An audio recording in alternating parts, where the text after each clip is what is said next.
Yeah. All right, everybody, we can get settled in if we're here in the room. And for those online, thanks for your patience as people here get their lunch.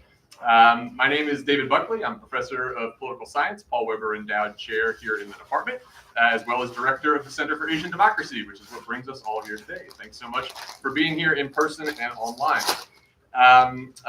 As always, CAD is glad to have our speaker series continue today with a very timely topic that we will get deep scholarly specialization in. It's a real privilege to welcome Bob Hefner here for this talk. I will just say logistically, I know that we're going to run up against the 1 o'clock time slot. So for those who are in the room, there'll probably be a brief pause where Bob transitions from his talk into Q&A. If people need to kind of slip out there, we understand that. Please just do it through the back of the room, please.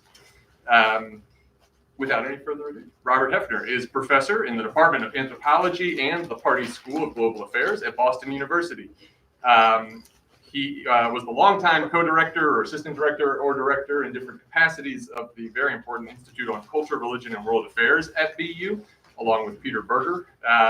He's past president of the Association of Asian Studies and is current president of the American Institute for Indonesian Studies. And as many of you know, one of the world's leading Indonesianists. In particular, he specializes in the study of Muslim politics and Islam in Indonesian politics, public ethics, and democracy across cultures. His CV is too long to do anything other than summarize. It's saying it has 21 books on it, and you should go find them. Perhaps most prominently, the modern classic Civil Islam, Muslims, and Democratization in Indonesia, and also most recently, Islam and Citizenship in Indonesia, which I think is mostly what we'll hear about today. With Indonesia's election coming up in a couple of weeks, we're so glad to have Professor Hefner here with us today. Thank you very much. Thanks so much. Thank you.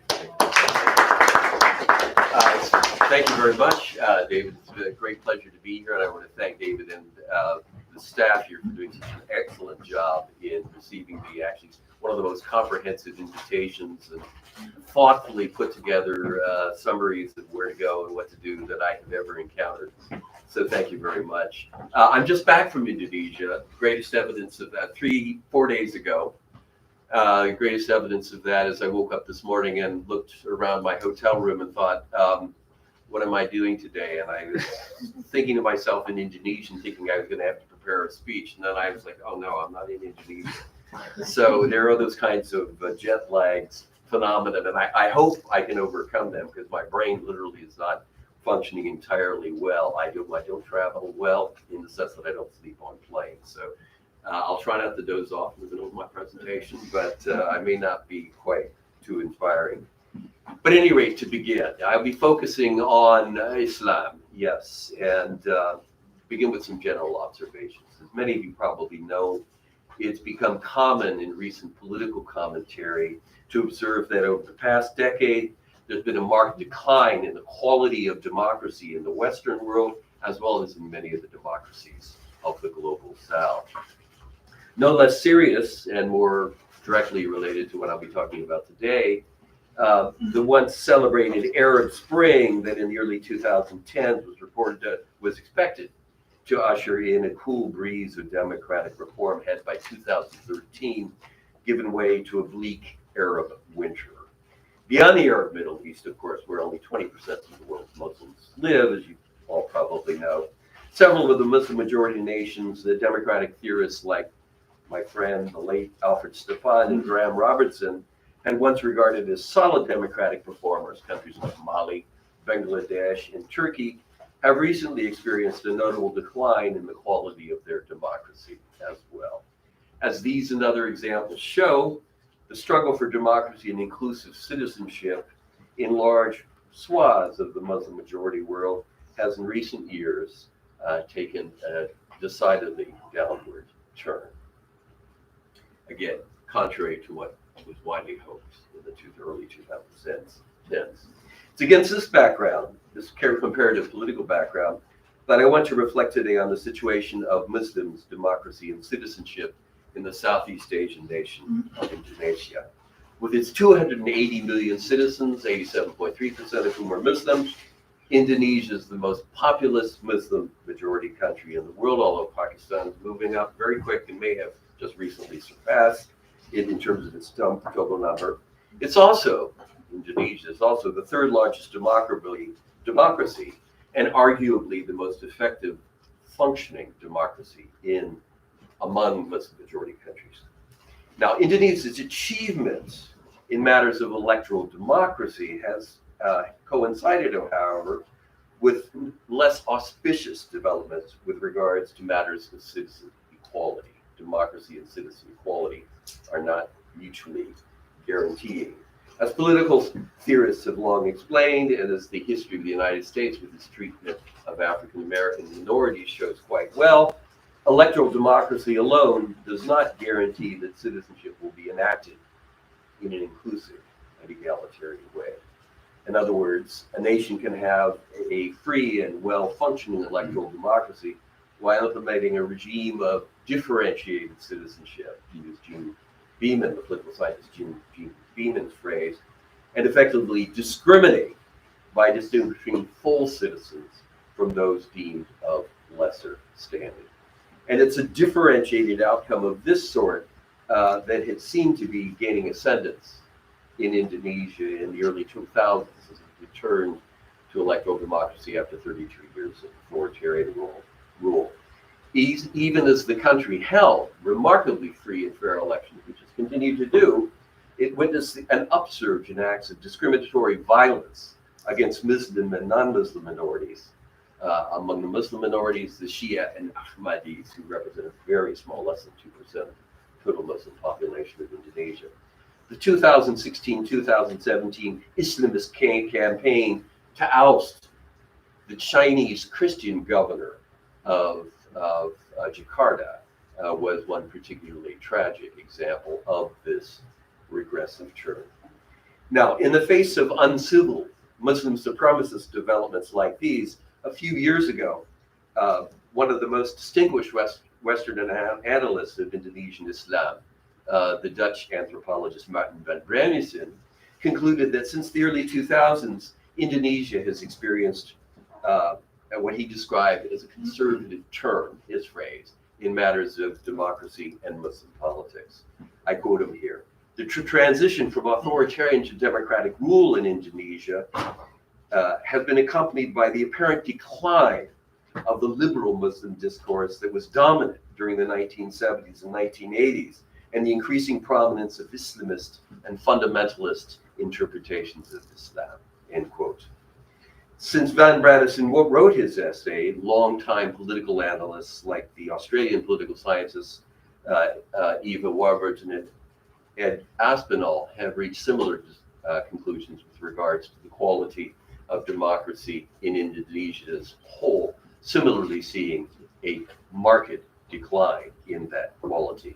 Now, in my remarks today, the remainder of my remarks today, I don't want to suggest that this conservative turn thesis, as I'll refer to it, is entirely wrong, but I do want to suggest that it is too sweeping, especially with regards to the most developments in Indonesia's Muslim community. One of the most important developments obscured by talk of conservative turns has to do with the efforts of Indonesia's vast, largest in the world, vast Muslim civil society sector to push back against campaigns by anti-democratic Islamists, like those who campaigned against the Christian Chinese governor, to push back against anti-democratic Islamists intent on promoting Muslim supremacism and a differentiated citizenship. Since the 2010s, in particular, these efforts to uphold democracy and citizen inclusivity have been spearheaded by Indonesia's largest Muslim civil society organization, the Nahdlatul Ulama, with its 90 million members, 90 to 100 million members, again, in a total population of 280 million. Nahdlatul Ulama is not only the largest Muslim civil society organization in Indonesia, it is the largest religiously based civil society organization of any religious background in the world. So the fact that it's taking the lead in this anti-civil push against this anti-civil Islamism is significant. Now, there's a broader sociological background to the phenomena that I'll be describing today. As political scientists Mohammed Ayub and Daniel Lucier have noted, Indonesia has, as I just said, the largest Muslim civil society sector in the world, indeed on a scale that is without par anywhere else in the Muslim world. There's no Muslim country that has the scale, the depth and richness of Muslim civil society organizations, as does Indonesia. And there's no country in Southeast Asia that has, whether it's Christian, Buddhist, or Muslim, that has anything comparable in terms of the scale of religiously based civil society organizations. Well, so what? So what? What does that say? By itself, of course, the presence of a large and well-organized civil society, not least one that's religiously based, is not a particularly powerful predictor of democratic success or citizen inclusivity. As I argued 23 years ago in a book entitled Civil Islam, civil society organizations in any country may at times invest their social energies in under-democratic or adventurism or exclusivist concerns with their own self-interest. In fact, in many ways, contrary to our rather romanticized understanding of what civil society organizations involve, most locally based civil society organizations exist really to pursue interests of concern to themselves, not a general public, or least of all larger democratic interests. But that's what makes interesting the Muslim civil society sector in Indonesia. What's so interesting in particular about Nahdlatul Ulama is that for the best part of 40 years, this civil behemoth, again, the largest Muslim organization, the largest religious organization in the world, this civil behemoth has invested a good portion of its social capital into campaigns against the proponents of a Muslim supremacist Islamic State and for an inclusive, democratic, and multi-religious citizenship, not subtly, centrally in their program. Well, this raises the question, how did Islam and Muslims in Indonesia get this way, if indeed they are this way? And I will argue they are. How is it that this central current in Muslim civil society, in particular the Nahdlatul Ulama, came to commit its resources to inclusive practices of citizen belonging and democratic transparency? Now, a little bit of background here for those of you not familiar with Indonesia. NU, or Nahdlatul Ulama, was established in 1926 as an association of traditionalists, that is, ulama and madrasa-based organizations that drew together Indonesia's sprawling network at the time of about 15,000. Today, there's about 40,000 madrasas, which in the Indonesian setting are known as pesantren, but they're basically an Indonesian variation on a classical South Asian or Middle Eastern madrasa. You study the Islamic sciences there, and those Islamic sciences today are complemented by general education. So it was NU was founded to organize these traditionalist associations, but it was also dedicated from the start, and this was what made it so distinctive compared to other Muslim majority countries, to the efflorescence of a religiously plural and democratic in Indonesia. But putting this inclusive political idea into practice often proved difficult, as those of you who know something about Indonesia will know quite well. From the 1950s to the early 1960s, Indonesian politics descended into some of the most fierce sectarian competition in all of Asia, indeed, arguably in all of the world. The central contest pitted Muslim parties like my folks, the Nahdlatul Ulama, against what was at the time, from the late 1950s to the mid 1960s, the largest communist party outside the communist bloc. What? The largest communist party outside of the communist bloc was in Indonesia. It looked positioned to come to power in the middle of the 1960s. The political rivalry was compounded by the country's economic downward spiral in the late 1950s and mid 1960s, as well as Cold War tensions. I'm sorry, I haven't been doing the numbers. Sorry. So, Arab Spring, yes, keep going. Sorry. Arab Spring, and go on. Here's Indonesia's return to democracy. There's President Jokowi, and to his left is the vice president, who happens to be, not coincidentally, from Nahdlatul Ulama. You'll see a lot of other people. Balinese Hindus, so looking multi-religious, but perhaps go on. Sorry. Lots of very open democracy, lots of demonstrations. Transition democracy returns after takes place after 32 years of authoritarian rule, 1998-99. Everybody thinks that it'll probably collapse, but electorally speaking, at least, Indonesia remains really a vibrant and open democracy. Let's see what's next. I don't even remember. PBNU, there we are. And that just gives you a sense of what their main office is. And I think we may be getting, okay, one more, perhaps. Okay, leading various activities, including committing themselves to the strengthening of democracy, citizen inclusivity, and as you see from the prominence of women here, women's rights. This is a really remarkable organization, and it's not an ivory tower of kind of Western educated liberals. It's the largest mass-based Muslim organization in the world. What it does matters, and matters very, very significantly.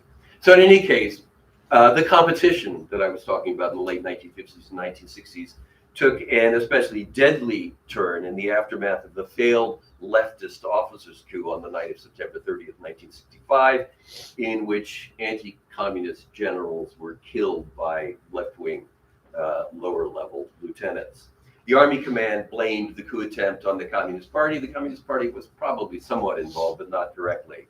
And the Army then joined forces with Muslims, Hindus, and Christian minority organizations to unleash a ferociously violent anti-communist campaign in which over the next 6 months, about 500,000 Indonesian communists or alleged communists perished.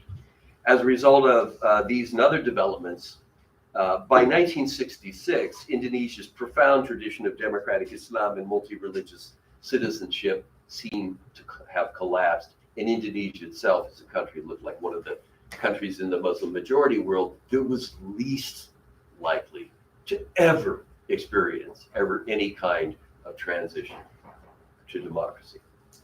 But this latter prognosis proved wrong, although it would take a number of years for this counterintuitive outcome to become clear. From 1965 to May 1998, Indonesian politics was under the authoritarian control of the army general become president, Muhammad Suharto. Suharto was a fierce anti-communist and no friend of Muslims. For much of the 32 years of his reign, he did all that he could to exclude the country's huge Muslim organizations, especially Nahdlatul Ulama, from any power-sharing arrangements. However, notwithstanding Suharto's repressive attitude towards Islam and Muslims, beginning in the late 1970s and early 1980s, Indonesia underwent a far-reaching Islamic resurgence, like much of the Muslim world. In the course of this resurgence, the great majority of Indonesian Muslims, previously indifferent to a normatively proper practice of Islam, became quite religiously observant. It was one of the most profound and transformative Islamic resurgences seen in any part of the Muslim majority world. But here's where the Indonesian story begins to differ from other Muslim majority lands in the 1970s and 1980s. Whereas in some, perhaps even many parts of the Muslim majority world, similar processes of Islamic resurgence led to the rise of powerful Islamist parties and movements like the Muslim Brotherhood that had at best, a cautious attitude to democracy. In Indonesia, the main currents, especially NU, Nahdlatul Ulama, the main currents in the Islamic resurgence dedicated themselves to the twin ideals of democracy and multi-religious citizenship. Perhaps there's the founder of NU, just by way of note, 1926. And we'll go on just a bit. Okay, we'll just stay there. This is one of my favorite pictures. This is me visiting an Islamic boarding school, and so this is the key expression of the Islamic resurgence: kids studying Islam, young girls wearing hijabs.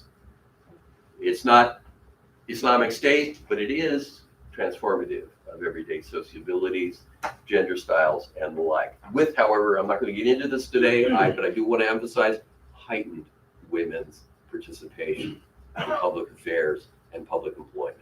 No downturn, quite the contrary.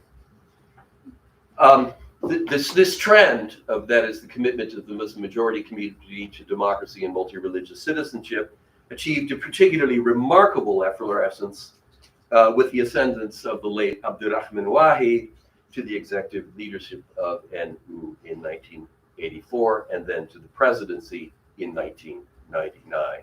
Wahid, with whom I had a 20-year friendship, he was in my home 6 or 7 times. His daughter, Yeni Wahid, who's a major figure in Indonesian politics today, when she was at Harvard for her MA, she didn't have an apartment yet, so she stayed at my wife and my home in Newton, Massachusetts for the better part of 6 weeks. So I have a very biased perspective on Abdurrahman Wahid, but I'll try to treat him fairly. So he was part of the reason for NU's decisive turn towards democracy and inclusive citizenship.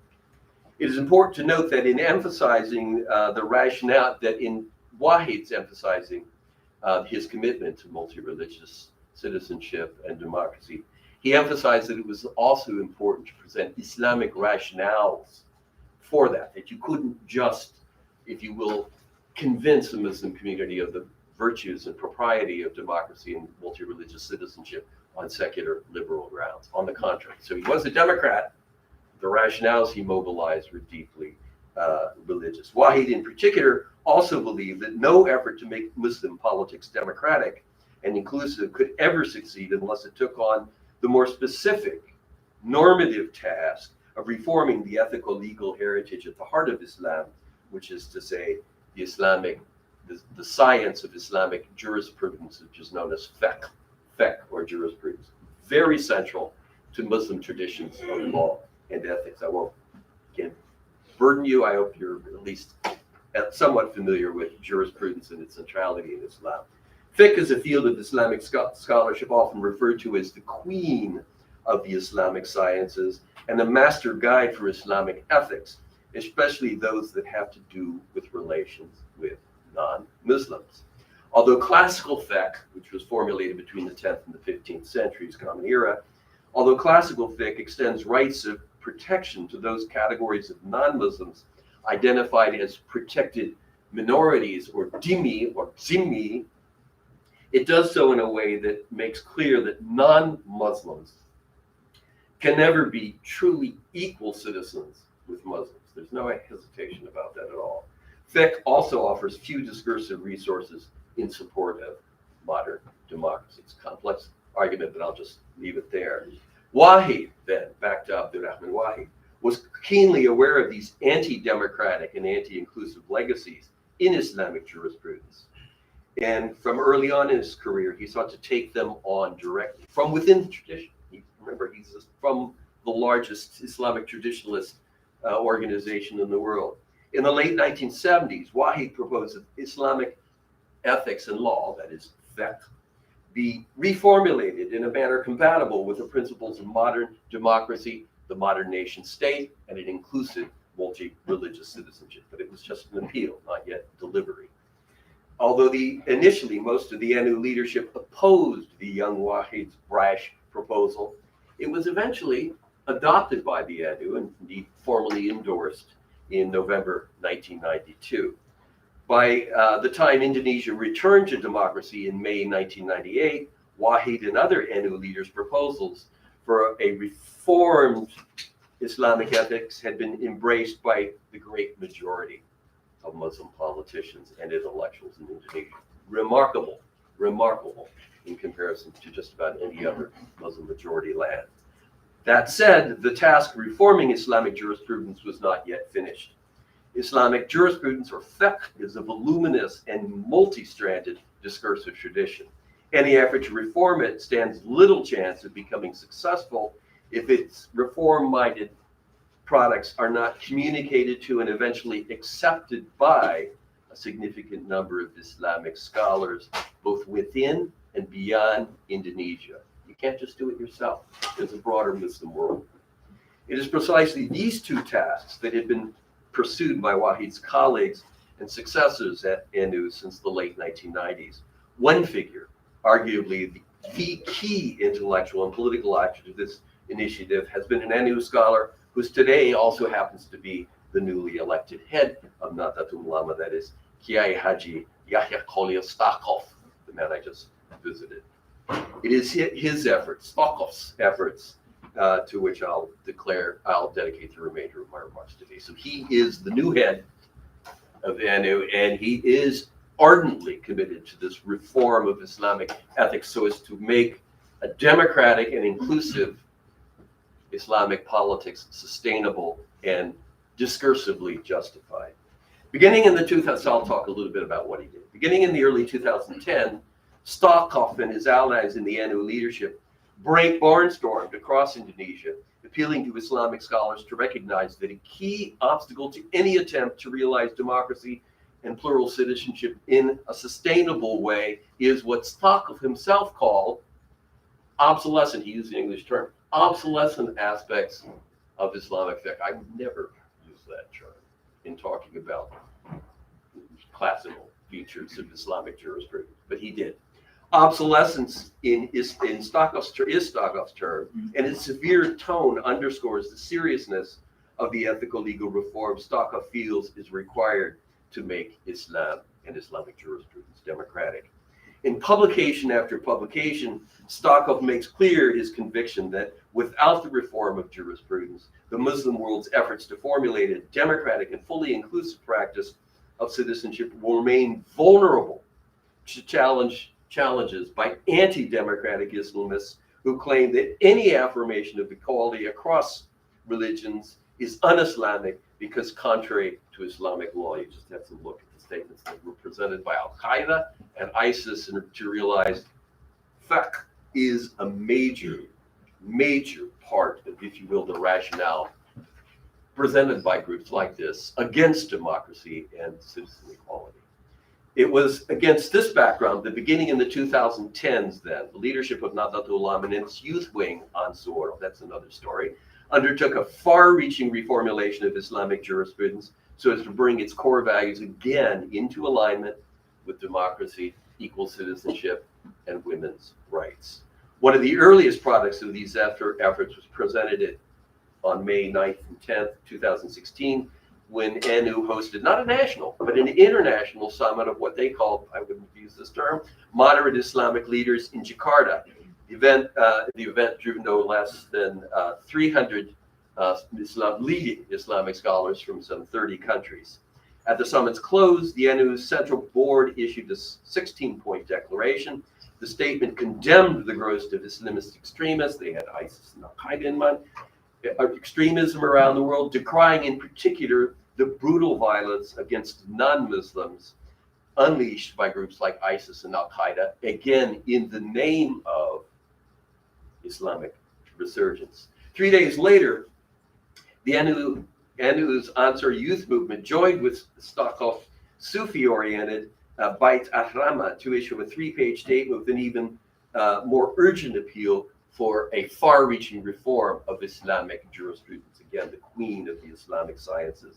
The statement called for an end to conflict in the name of religion and for, I'm quoting them here, for qualified ulama to carefully examine and address those elements of fiqh, jurisprudence, that encourage segregation, discrimination, and violence towards those perceived to be non-Muslim, end quote. In the days following a conference, another conference, the Ansar leadership issued an even more systematic statement with regard to ethical legal reforms NU had in mind. I'm going to jump ahead because I see I'm running a little bit late, and I also probably need to go forward in. So there's the contest of I'm out of a sequence here, but this is the contest of the 50s, 60s. You can see largest Muslim majority country in the world with a very powerful communist party. It was very contentious place. Onward. Ending unfortunately in the mass killing of about 500,000 communists in 65, 66, most at the hands of civilian militias. It was coordinated by the armed forces, but very heavily involved with civilian and promoted by civilian vigilantes. So it looked, again, to say that Indonesia looked like a place that was never going to see a democratic and inclusive Islam, not least of all one that would attempt, as it has, some measure of reconciliation with the victims of this violence. One more, perhaps. And this is Abdurrahman Wahid, blind by this point in his life, but he was the chairman who initiated this far-reaching reform. And a great man died in 2009. And one more, perhaps, just yeah. And here's, in all of his boldness, again, this is Stockhoff. This is a personal picture that I took of him, and he's looking kind of comfortable and at ease in his Javanese sarong. This is the way he is. He's going to dress like he wants to dress and smile and be actually a surprisingly charming, utterly charming guy that he is, as well as a heavy-hitting politician and Islamic reformer. These other appeals for far-reaching reforms of Islamic law have been developed in further detail in subsequent annual declarations, including a 40-page document known as the Nusantara, that's Indonesian, Nusantara Manifesto. In this document, just to give you a flavor of things, the document calls on Muslims around the world to recognize the following, and here I quote, that the modern nation state is theologically legitimate. They published this document in English, incidentally. That there is no legal category of infidel, kafir, within a modern nation state. No kafirs in a modern state. There is only the category of fellow citizen. No kafirs. That term cannot and must not be used. Continuing, I'm quoting here. Muslims must obey the laws of any modern nation state in which they dwell, and Muslims have a significant religious obligation to foster peace rather than automatically wage war on behalf of their co-religionists. The ideology of jihad, perpetual jihad, to promote the expansion of Islam is rejected totally. Now, these efforts, I'm coming to my conclusion, but these efforts to formulate a democracy-friendly and human rights-affirming Islamic jurisprudence have gained momentum in recent years. And again, I emphasize, they're not the stuff of ivory tower intellectuals. There are some, over the course of the last year, NU has organized more than 232 halaqah or seminars at leading Islamic institutions of Islamic learning across Indonesia. And over the same period, over the last 8 to 10 months, they've organized a number of international conferences in which they have invited colleagues, fellow scholars from around the Muslim world, from some 30 countries, including Saudi Arabia.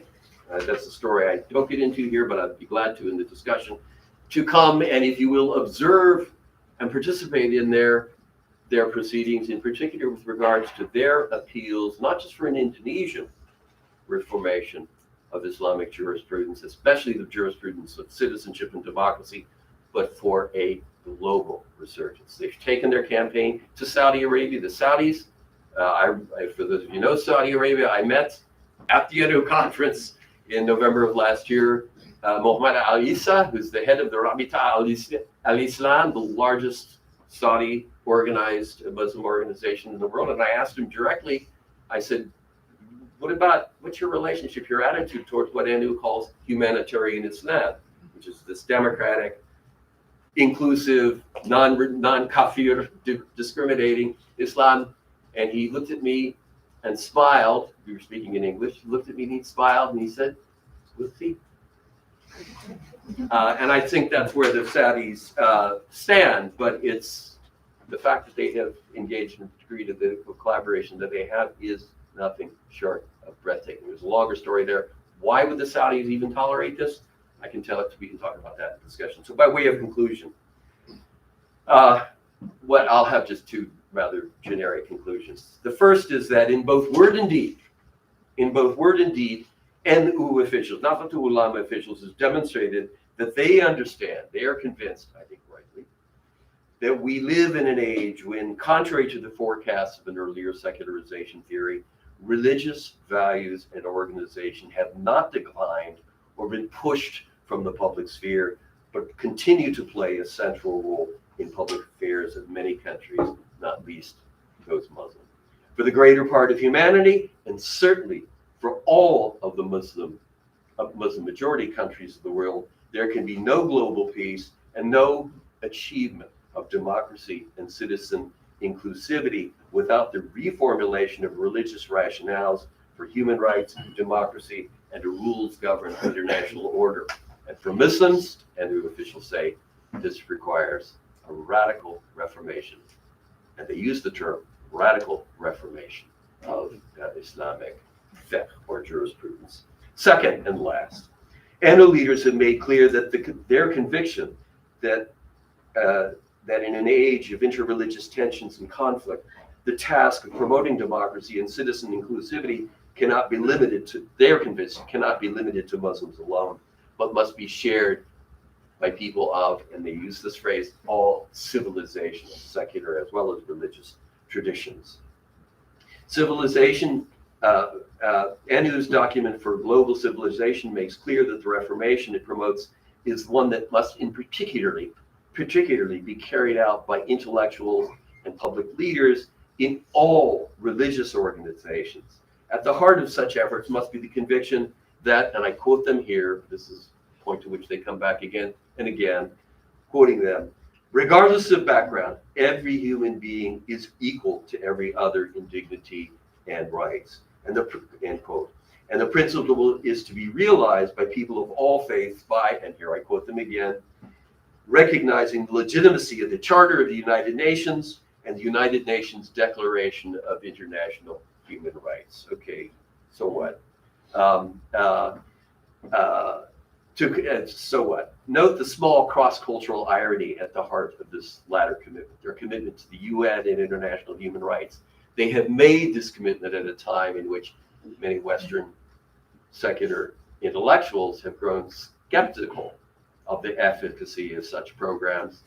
And what we see in countries like Indonesia, but I think there are some other cases as well, Muslim people of Islamic faith, if you will, assuming that burden and seeking to promote, if you will, an international commitment to human rights and law-regulated global order. To conclude my last paragraph, the Indonesian example reminds us that yes, ours is an age in which religion is, so to speak, back in international affairs. No surprises here, I think, with your faculty in mind, but I'm an old friend of Jose Casanova. He was making this point, as I was too, in the 1990s.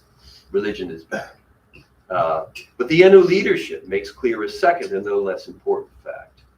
Through their words and deeds, they show that the religion that is back in world affairs must itself meet certain requirements if it is to be, as the ANO leaders put it, a blessing to the world, Rahmatul il Alamin. In particular, ANO officials emphasize religious actors and values must work with rather than against the values of democracy, human rights, and citizen inclusivity. This is a message, I believe, that our very much troubled world needs to hear and enact now more than ever. Thank you.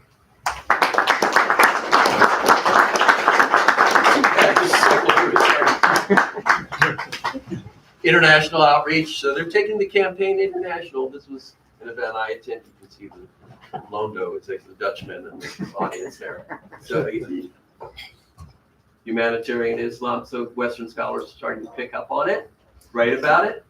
One more. Yani Wahi, one of the leading, actually a daughter of Abdurrahman Wahi, and today one of the leading proponents of Humanitarian Islam. Just put a face on that R20. That's it. Well, thanks so much, Bob. We have plenty of time for questions, and happy to open up the floor. Maybe we could introduce ourselves also as you ask questions. Okay. Hi, Bob. Thanks for the presentation. My name is Jay Yale. I'm a visiting scholar here at the Center for Asian Democracy. Bob, thank you. Brilliant presentation, provocative as always. Two questions, very quickly. One is, what's the theological basis for the radical reforms? If it's not there in the Islamic jurisprudence and in the fiqh, what then is the basis, right, to justify to the bigger audiences that this is as Islamic as what That's what we believe it to be. And then the other one is surely there are contestations. Yeah. How is the rest of civil society receiving this? Great question. So the theological, or more specifically in an Islamic context, jurisprudential. So fiqh still matters in Muslim discourse. Of course, if you're, for some Muslims, including perhaps some in this room, you may not be familiar with or particularly care about mobilizing fiqh rationales, but any long-term sustainable reform of Islamic political ethics and practice cannot but take on the fiqh. And I think this is widely recognized. So briefly, what is the rationale? It still works within a fiqh basis. But again, for those of you, I don't want to go too much into this rabbit hole, but for those of you who are familiar with Islamic legal and ethical reasoning, you know that there is the higher aims of Sharia, the maqasid al-Sharia, the maqasid or aims, the higher aims of the Sharia, as outlined by Ghazali and some other classical medieval scholars who are widely recognized as legitimate and who affirm that, yeah, the law is important, but behind the law, there lies these higher aims, such as the preservation of human life and dignity. And so these scholars, these Anu scholars, and I might note some others in the broader Muslim world, dig into this classical literature, much of which I might add has, like with Ghazali, both a legal as well as a Sufi dimension. And we can sort of, I don't want to make too much of that, because actually it's the legal dimension that's more relevant for today. But Sufism, particularly when, as it was often, it wasn't in opposition to law, but it worked in conjunction with law, and often affirmed these kind of, we might say, surprisingly anticipatory themes of humanitarianism and a global. So so it's there. It's through the maqasid. Opposition, it's Indonesia. And so maybe I'll shift very briefly, illustrate my point by way of the elections. Okay, so there's presidential elections taking place in a couple of weeks or a week. And the presidential elections, there's three coupled, president, vice president candidates. The most striking thing of the elections for me is that all of the presidential, vice presidential pairs have focused their outreach on NU. So in a way that I've worked in Indonesia for all my life, and that's to say a long time. And in a way that was never the case when I was working in Indonesia under the authoritarian New Order, 66 to 98. NU is without question not just the political center of the country, it's the cultural and religious center of the country. And of course, it engages in extensive outreach to the Christian minority, which is 9.8% of the population. Christians are very happy about these synods. But that's true too of the Buddhist minority, which is mostly Chinese Indonesian. And then Hindus in Bali, they're a little bit more independent, but all of the quote unquote religious minorities are quite happy, and they recognize the extensive outreach. Islamist opposition. The greatest organization was the vigilante-based Islamic Defenders Front, which I spent some time watching. Got punched around by one of their toughs at one point.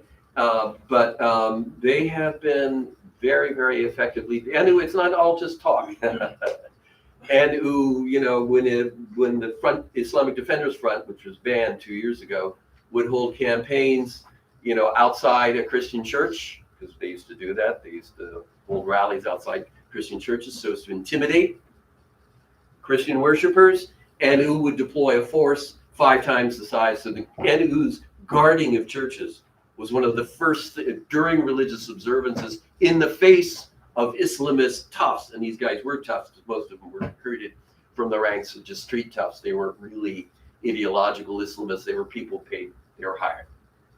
But they were hired because they were tough.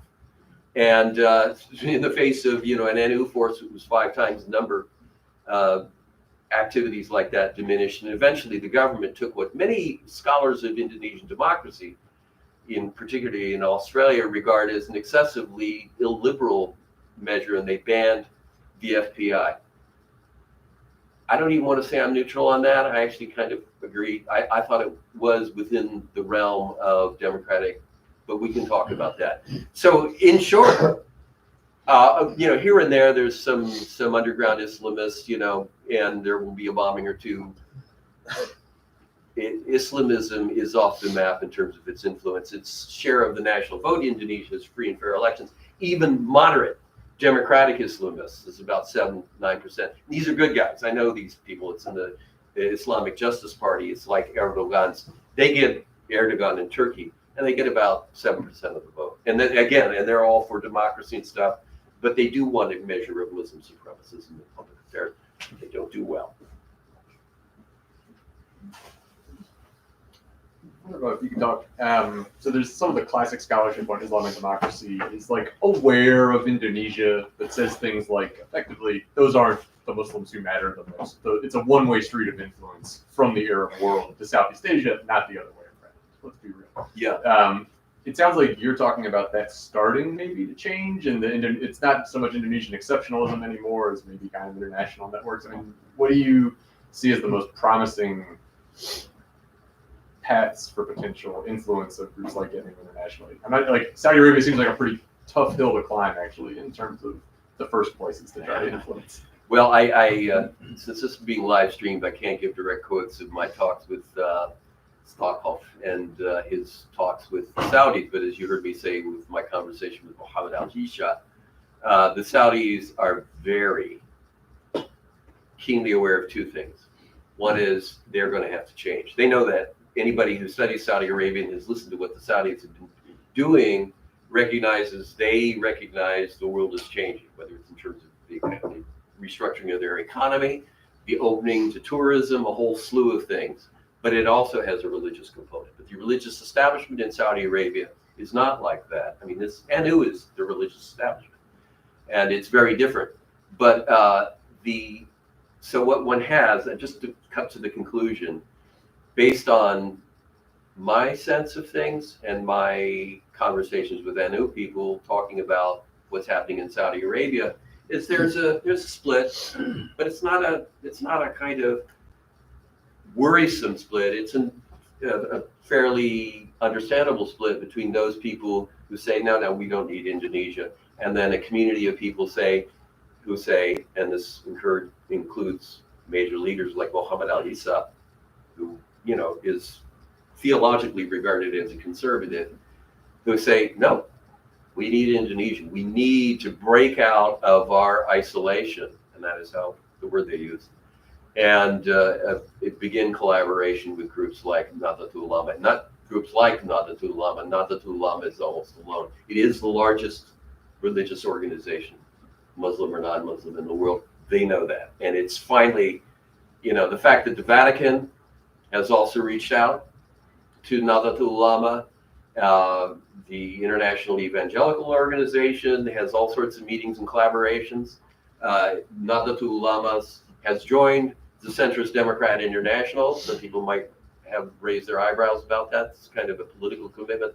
That's the formerly Christian Democratic Organization and therefore center-right.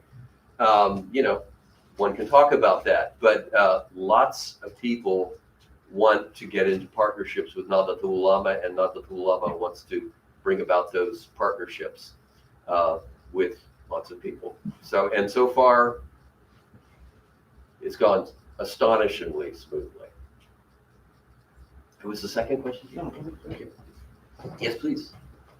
My question is this. So, under the colonial era and also the post-colonial nationalist period, how did the average Muslim preserve their faith or identity? That's the condition of before this happened. You mentioned the Ulama Institute was established in 1926. Yes. So, during the colonial era, how did the average Muslim react? Do they reject their faith or just hide their faith? What happened? Because you're talking about the ulama right now, there are 50,000 of them. They kind of reinstitute the Middle Age and madrasa, to educate the people. So I'm thinking for an average Muslim, why should I be a part of the civil society? What I can gain by participating rather than stay home and not be gone? Well, if I could illustrate this by going back to the R20, where at the last day I went to the closing celebration, which had been organized by a dear friend of mine, a Muslim young guy with long hair and kind of a hipster. By Indonesian standards, a definite hipster and a very observant Muslim. And he organized, so where am I going with this? He organized a closing session with Indonesian gamelan, gong orchestra, rock orchestras combination, singing and dancing. And everybody who was, I mean, there were a lot of people there who had never danced in their lives from other countries. Everybody danced. It was astonishing. I mean, you don't dance male on female, you sort of dance by yourself, but you dance. I saw Saudis dancing. I don't mean to stereotype. Saudi is an interesting and complicated and fast-changing place. And it's a great country. It is a great country. But it was, so what is my point? My point is, people don't look at ANU. Youth don't look at ANU and see a backward medieval organization. They see a very cool international organization that is pro-women's rights, pro-democracy, pro-human rights, works with Chinese, has an international projection like no other Muslim organization in the world. They say, well, I was going to go back to some of my 1970s hipster FFO, but they say, what, you know, this is, they want to be part of it. They want to be part of it. It's exciting. It's a cool thing. And final subpoint as regards Islamic education. Islamic education, madrasa education across Indonesia is among the most reformed in the world. You have your, including those run by ANU, you have your few schools where somebody wants to become a full-time scholar, but you only, and therefore you study Islamic classics in Arabic, you speak Arabic and English. That's what the curriculum is. And those schools, you just study Islamic jurisprudence, but you study it against the background of this global tumult, global transformation into how to study and how to understand Islamic traditions. It's fantastic. But for most Islamic schools, they're not, those are called Salaf schools, not Salafi, but Salaf schools, the all Islamic studies. For most Islamic schools, you have a mixed curriculum, including the overwhelming majority of ANU schools. And yes, the quality of the curriculum depends upon the quality of the teaching. And Indonesia is well known, for those of you who work on education in Asia, for example, you'll know that educators in Indonesia are regarded as in the lower third in terms of the quality of their training. So there you've got a staff upgrading that has to take place. But ANU leaders and Muslim leaders are keenly aware of that. School leaders are keenly aware of that. My daughter, who also studies Islamic education, did her PhD a few years ago, studied in an Islamic girls' school, high school in central Java. And she said it was amazing. It was amazing. There's science curriculum, all sorts of things. So it's not a medieval tradition at all. There's emphasis for those who want to become scholars of Islam, of fiqh. You do study that, but before you study that, you have to have a general education. Case in point, last but not least, I mentioned Abdurrahman Wahid, the blind cleric who became the leader of Nahdlatul Ulama and the kind of proponent, the leader, the locomotive for democratic reform in Indonesia. I was last week, I was in Jogja at the madrasa, pesantren, boarding school where he studied. And I ran into the son of the man who had taught Abdurrahman Wahid, who's this super famous alim or religious scholar. And he shared a story that I had never heard before. And he said that Abdurrahman Wahid came to study with this most renowned cleric, religious scholar in all of Indonesia, after having done some previous studies in other parts of the world, including in Iraq. He came and he took up residence in this very, very famous Islamic madrasa boarding school, pesantren. And after 3 months, the kind of head cleric, the head alim, approached him and said, "You don't need this. You don't need this. And Gustur, Abdurrahman Wahid said, what do you mean I don't know? Indeed, he says, you already know this. You already know this. I want you to go to Gajah Mada University, which is the secular international university down the street, and take some courses in philosophy with a focus on Aristotle. He didn't entirely do that. He studied sociology. But anyway, you get the point. We're not dealing with a medieval tradition of scholarship. We're dealing with modern people digging into their jurisprudential, religious, Quranic and Sunnah traditions and revitalizing them through knowledge of the world. So that's the theme, to context that you hear again and again and again, including from Taha, Khalil, Yahya Khalil, Stakov, which is that an effective implementation of Islamic ethics is impossible unless you have his phrase, an accurate understanding of the world. And an accurate understanding of the world means that you have to come to terms with the social sciences and all the rest. We have time for one more.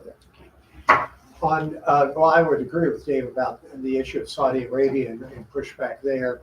But what about the other biggest Islamic country? What sort of reception do you see in Pakistan from the ideas coming out of reform coming out of Indonesia? Not much.